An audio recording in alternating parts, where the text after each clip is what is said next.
Good morning, good morning, good morning. So because I don't know if I'm going to have any helpers or not, have plans on fixing up this area today. So what we're going to do is clean it up, put in some new plants, mulch, put back in my damn liner, because that one that you see running there, dug it up, okay? Because she's bad. So she done dug up holes after holes. All right, so anyways, there you can see my elephant ears are trying to return. I have some cannas that are trying to come up, but these cannas are actually getting ready to be taken out. I have cannas over here. This area I'm about to clean up and put some new stuff in right in here. Over here, I'm going to clean up. You can see my little hostas is trying to come back. If you know me, you know I have a love of hostas because that's just what I like. Okay, I have stuff that I like. Okay. And then here is my other set of elephant ears that are coming back. If you can see them, yes, they are. These are my purple hearts that are trying to come back this year. And then I believe these are my lilies that are coming back. And then these are some, I planted these, I think I planted these like 2 years ago, and they are the gladiolas. They're coming back too. And then there's more cannas over here. This area I'm going to clean up as well. I think I'm going to probably thin them out just a little bit. And I think I'm gonna thin out this area of cannas just a little bit as well, because they kind of pushing their way back, and I don't want them to go all, I don't want them to overtake the yard. So we are going to work on this area today. So come and join me, come and work out with me. I got on my sweat belt. Let's do it.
Where my stuff is going to lay. So this is kind of what I'm thinking that we're going to do. So this one here is a salvia plant. This one is from Proven Winters, and this one is hardy to zone 9, I believe. So they'll do fine here in Oklahoma. So you need full to part sun for this one, and you'll get some If you can see that tag, you'll get some beautiful fuchsia blooms by the summertime. And then I'm going to put this one in. This one is another Proven Winters. This one needs part shade, so I'm going to plant these two next to one another, so then that way it can kind of shade it out a little bit, along with next to another set of hydrangeas. It's not a hydrangea, I keep saying it, I always get my H's mixed up, but it's a hosta. And then when the cannas come on up, they also provide more shade for the plants as well. So these will be fine over here, because this gets a lot of sun. But with these cannas here, they grow pretty big and pretty tall, so they'll be fine. Until they get tall enough, what I'll do is just throw like a little shade cloth or something over them to protect them in the dead of heat in the summer. But they should be fine. Over here, the same salvia. This one is a different, this one is the cutest hosta plant. These are the blue mouse ears, and they also bloom. If you can see that, they have such pretty flower blooms. So I'm going to put that in the middle of these also, so that way they can not get burnt up by the sun. And then the same with this one. Over here, I already have some of my elephant ears are coming up, so they will provide more shade. I still have some cannas that I did not rip up out of here, so when they come in too, they'll provide more shade for those as well. I know y'all like, oh my gosh, you ripped up those cannas, but cannas are so aggressive, it doesn't matter. They have a root ball system that you would not imagine, that you couldn't imagine. So don't worry, they will definitely be growing back. Then here's another set of hostas. These are the plantain lily ones. These are like a little bit blue, you know, but not really. But they're another pretty shade. So I'm gonna put these next to this foxglove. This blooms. It has lavender flowers on it. These grow pretty big too. They actually like for you to clump them together, but I'm not going to clump them together. They bloom in both spring and summer. So these are going to be put together. I also have in here, I have a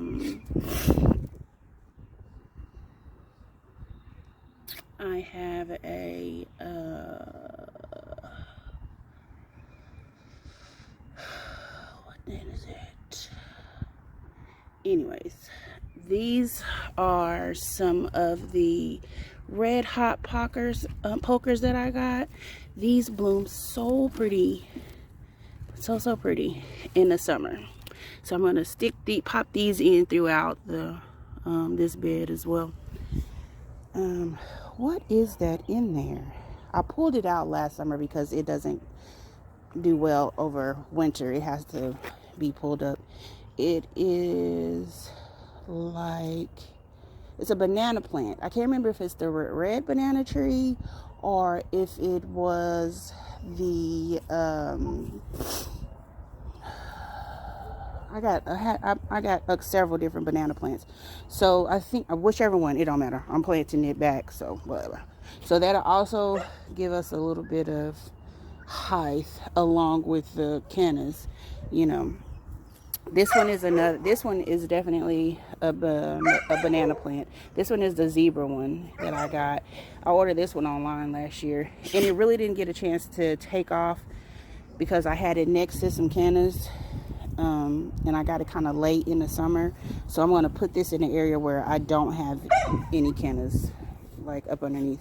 So this one is going to go next to right here where these where I have some more of the what do I have, some azaleas here? I had some azaleas here, I took them out, and then I have the gladiolas. You might see a couple little gladiola spikes up here, but I did put in some of the red pokers right there.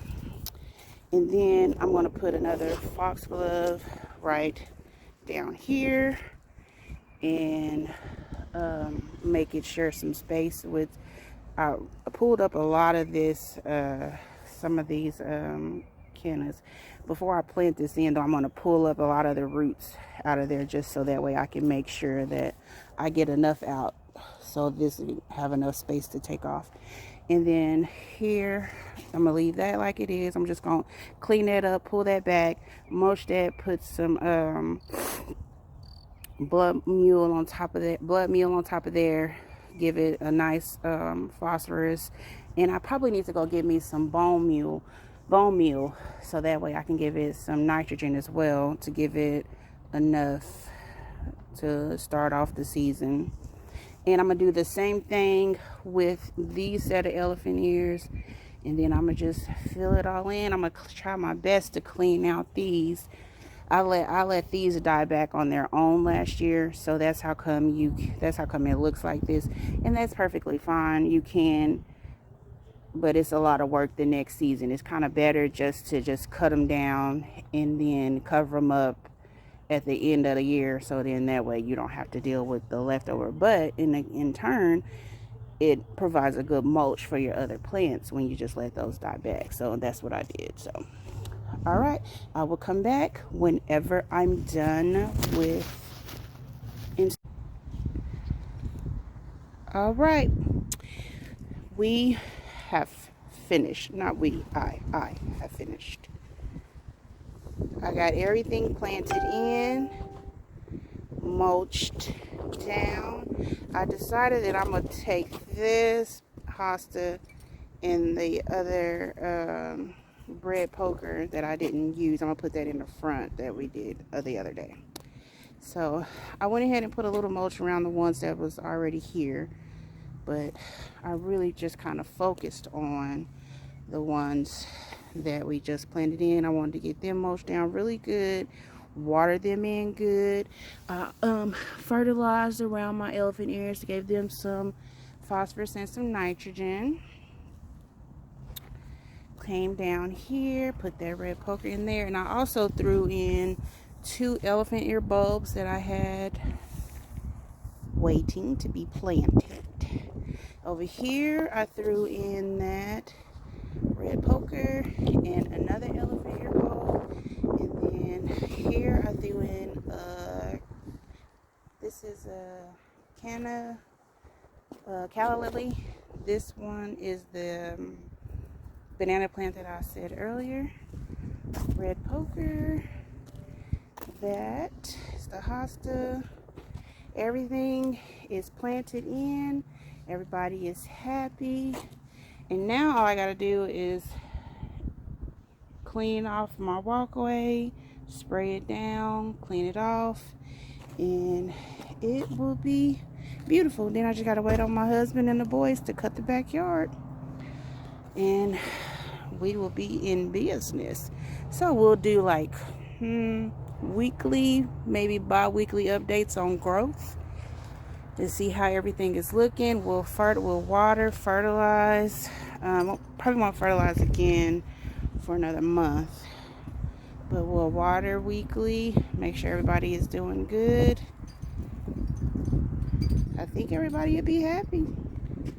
At least we're gonna try our best to keep the dogs out of them and keep them happy. And then we'll be on to the next project.